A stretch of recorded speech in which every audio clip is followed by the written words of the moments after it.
It is written, after this I will return, and I will build again the tabernacle of David, which is fallen down, and I will build again the ruins thereof, and I will set it up, that the residue of men might seek after the Lord, and all the Gentiles upon whom his name is called, saith the Lord, who doth all these things. Known unto God are his works from the beginning of the world. Again, that's Acts chapter 15, verse 13 through 18. James is making it very plain that God is calling out a people to his name. When he concludes this, he will remove the church from the earth and will return again to Israel.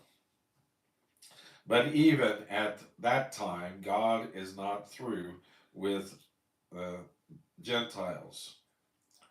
We are told that all the saved Gentiles at that time will enter the kingdom of Israel, and God's kingdom will be set up on this earth. This historical factor cannot be ignored. The doctrinal factor concerns the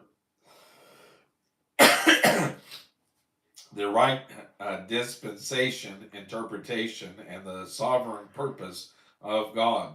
Paul has traced in the first 8 chapters the great subject of sin, salvation, and sanctification, all the way from grace to glory. In this age, nationality, ritual, and ceremonies have no weight before God. Faith is the only item which God accepts from man.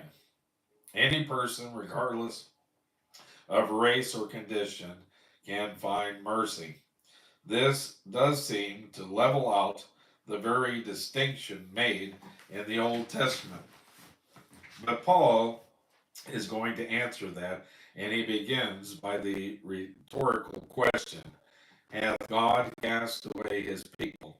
Romans chapter 11 and verse 1. The answer, of course, is that he has not. Paul began this epistle, you remember, by saying that the gospel is to the Jews first. That is Romans chapter 1 and verse 16, which I think means that chronologically it was given to the Jews first. Chapter 9 through 11 is a very important section, It may not deal with Christian doctrine, but it deals with the eschatological, that means the end time study, that is the prophetic section of the Bible that reveals God is not through with Israel. Now, as we begin chapter 9, notice that this has to do with God's past dealings with Israel. In chapter 10, we will see God's present dealing with Israel, and in chapter 11, God's future dealing with Israel as a nation.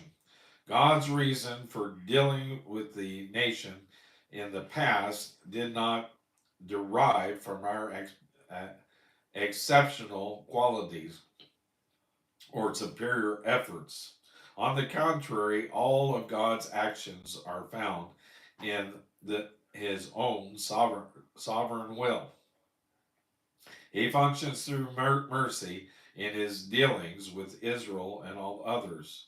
With you, me, uh, then Martin Luther's statement affords a fitting introduction to this chapter. Who hath not known passion, cross, and travail of death, cannot treat of foreknowledge, election of grace, without injury and inward enmity toward God.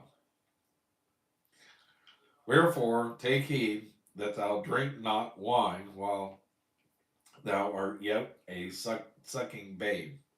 This is strong medicine we are going to look at here.